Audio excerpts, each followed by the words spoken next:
Hoy vas a escuchar 7 versículos de la Biblia que casi nadie entiende y te revelaré su verdadero significado. No será fácil. Algunos te confrontarán, otros te pondrán la piel de gallina, pero si te atreves a mirar más allá de lo evidente, puede que hoy entiendas algo que nunca antes habías considerado. Empezamos con uno de los versículos más brutales, polémicos y malinterpretados de toda la Biblia. 1 Samuel 15:3 dice: «Ve, pues, y hiere a Amalec, y destruye todo lo que tiene. No te apiades de él, mata a hombres, mujeres, niños, y aun los de pecho, vacas, ovejas, camellos y asnos». ¿Qué clase de Dios ordenaría algo así? ¿Qué tiene de justo acabar con niños inocentes? Estas preguntas han generado debates durante siglos. Pero lo que muchos no saben es que este mandato no fue una reacción caprichosa ni un arranque de crueldad. Fue una sentencia que llevaba siglos en espera. Amalec no era simplemente un pueblo enemigo. Era una nación violenta, despiadada, que en el pasado había atacado cobardemente a Israel cuando salía de Egipto, atacando por la retaguardia a los más débiles, ancianos, mujeres y niños. Dios lo dejó claro en Deuteronomio 25, 17 a 19. Acuérdate de lo que te hizo Amalec, cómo te salió al encuentro en el camino, y desbarató a todos los débiles que iban detrás de ti, cuando estabas cansado y trabajado. Lo que Dios ordenó en 1 Samuel 15 no fue una guerra más. Fue el cumplimiento de un juicio anunciado siglos antes. Fue el desenlace de una historia donde la maldad había sido advertida una y otra vez. Pero hay algo más poderoso en este pasaje. Dios ordenó algo claro, y Saúl no obedeció completamente. Perdonó al rey Agag y a lo mejor del botín. Su desobediencia no solo le costó el trono, sino que permitió que el mal volviera a multiplicarse. De hecho, muchos estudiosos creen que de Agag desciende Amán, el enemigo del pueblo judío en el libro de Esther. ¿Te das cuenta? Este versículo, por más duro que parezca, habla de justicia, no de crueldad. Habla del límite de la paciencia divina y de las consecuencias de una obediencia a medias. Pero si este pasaje fue polémico, el siguiente es aún más desconcertante. No olvides presionar el botón de suscribirte a nuestro canal, solo te tomará un segundo, y dejar tu opinión de este video en los comentarios. Cuando pensamos en Dios, lo imaginamos como un ser perfecto, eterno, inmutable, pero entonces aparece este versículo. Génesis 6:6 dice: «Y se arrepintió Jehová de haber hecho hombre en la tierra, y le dolió en su corazón». Momento, ¿cómo que Dios se arrepintió? ¿Acaso no lo sabe todo desde el principio? ¿Dios cambia de opinión? ¿Cometió un error al crear al ser humano? Este versículo ha sido usado incontables veces para argumentar que el Dios de la Biblia es contradictorio, emocional, limitado. Pero ese juicio es solo producto de una mala lectura. Para entender este pasaje, tenemos que situarnos en el contexto. En los días de Noé, la humanidad había llegado a un punto de corrupción tan profundo que cada pensamiento, cada intención, cada impulso del corazón humano era maldad pura. El versículo anterior, Génesis 6:5, lo describe así: «Y vio Jehová que la maldad de los hombres era mucha en la tierra, y que todo designio de los pensamientos del corazón de ellos era de continuo solamente el mal». Aquí es donde entra la palabra «se arrepintió». En hebreo el término usado es niham, que no implica un error ni una corrección de rumbo como en el uso moderno. Más bien expresa un profundo dolor emocional, una especie de lamento divino, no porque se haya equivocado, sino porque ver la corrupción de su creación lo hirió en lo más profundo. Es como un padre que ve a su hijo tomar decisiones destructivas. No se arrepiente de haberlo tenido, pero le duele verlo así. Ese es el corazón de Dios en este pasaje. No es un Dios frágil ni inestable. Es un Dios vivo, que ama profundamente y sufre cuando su creación se pervierte. Y este dolor lo llevó a tomar una decisión radical, el diluvio. Una especie de reinicio total, pero incluso allí, Dios no destruyó todo. Guardó a Noé y su familia. Dejó una semilla. Este versículo, lejos de presentar a un Dios cambiante, nos muestra a un Dios que siente, que no es indiferente al mal, y que cuando actúa lo hace con justicia y con dolor. Ahora dime, ¿es realmente débil un Dios que siente dolor por nuestra maldad? ¿O es más poderoso porque, pudiendo destruirnos sin más, aún elige redimirnos? Oseas 13:16 dice: La luna no quiso mostrarse aquella noche. Samaria dormía entre pecados no confesados y juramentos rotos. Las torres estaban desgastadas por la indiferencia, y en los altares ardían ofrendas no al Dios de Israel, sino a Baal y Astarté, ídolos con labios de piedra y vientres de bronce. Las prostitutas sagradas bailaban en lo alto del templo mientras los sacerdotes contaban monedas con manos manchadas. Nadie escuchaba ya a los profetas. Oseas, el último en hablar en nombre del Señor, caminaba por la ciudad con los pies descalzos y la ropa rasgada.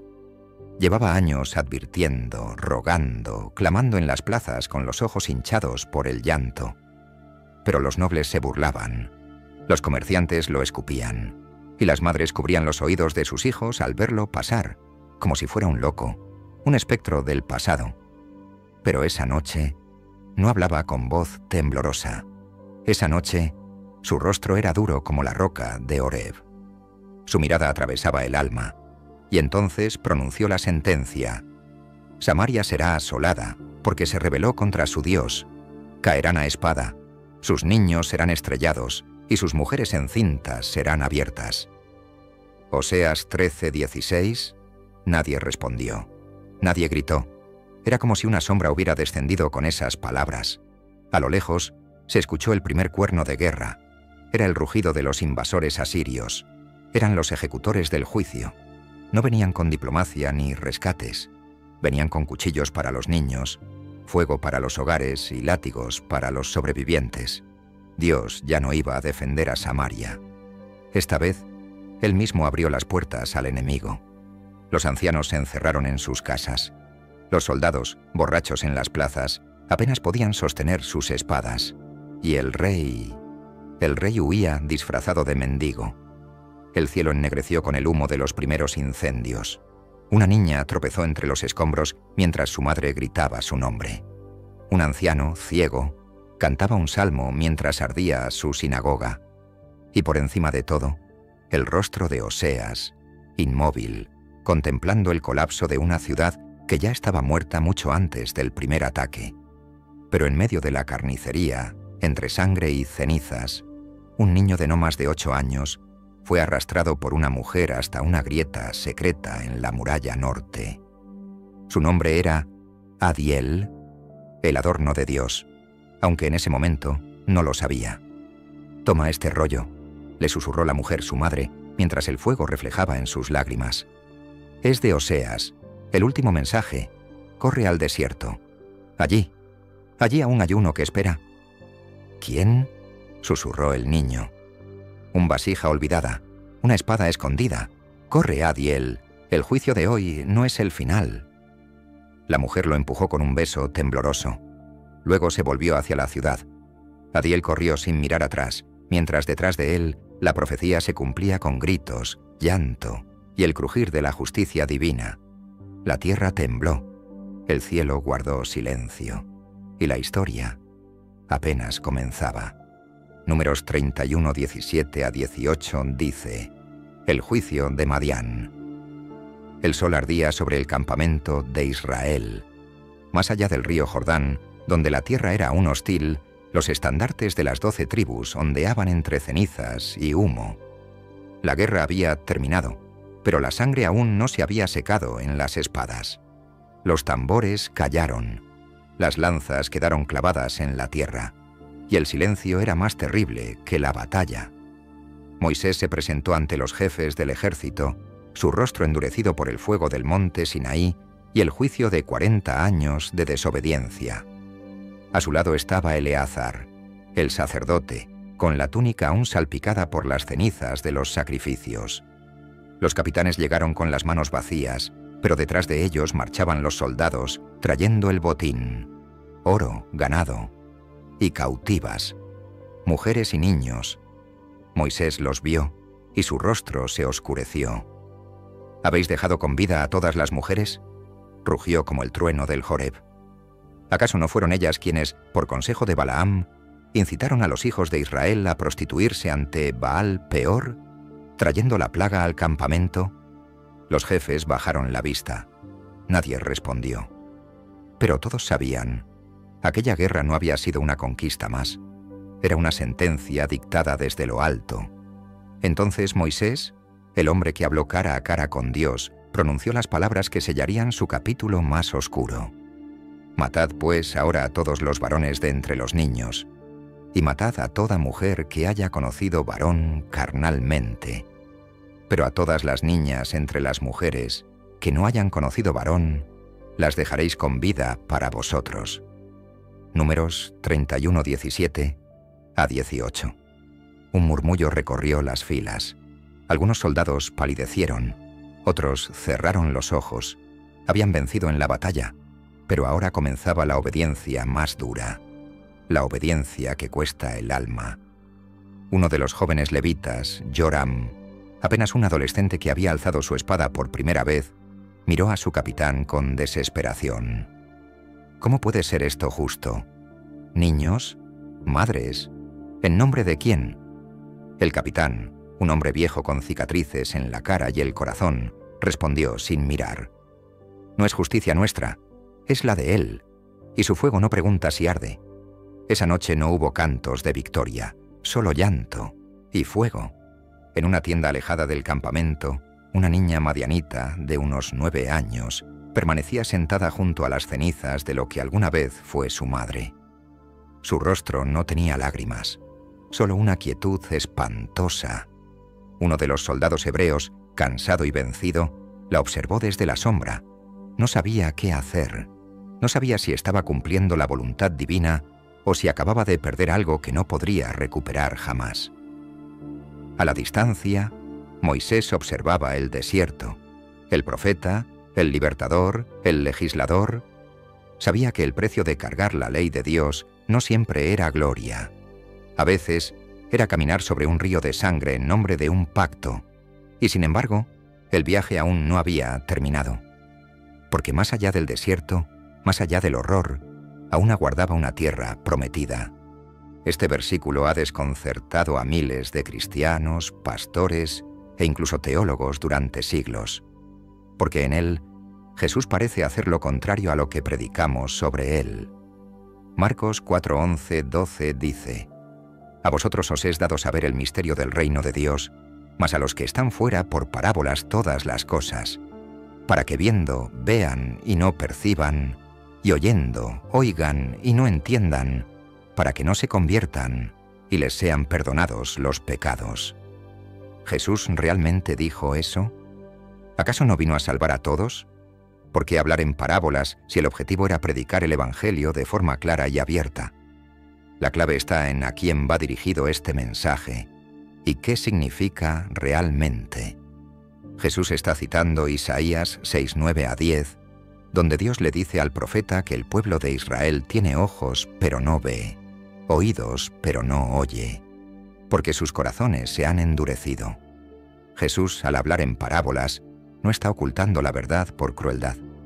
Lo está haciendo como juicio para quienes ya habían rechazado la luz que se les había dado. En otras palabras, las parábolas eran un filtro divino. Quien tenía hambre de verdad se acercaba a preguntar, como los discípulos. Quien solo estaba por curiosidad o por criticar, se iba sin entender nada. Jesús no estaba cerrando la puerta. Estaba separando a los que realmente querían entrar de los que solo miraban desde fuera. Además, las parábolas son como cofres cerrados. Requieren humildad, deseo de aprender y, sobre todo, dependencia del maestro para abrirlos. Por eso Jesús explicaba sus parábolas en privado a los suyos. No por elitismo, sino porque la revelación espiritual no es para los altivos, sino para los que se acercan con fe, como niños, buscando comprender. Así que este versículo, lejos de ser una negación del amor de Jesús, es un reflejo de su justicia y sabiduría.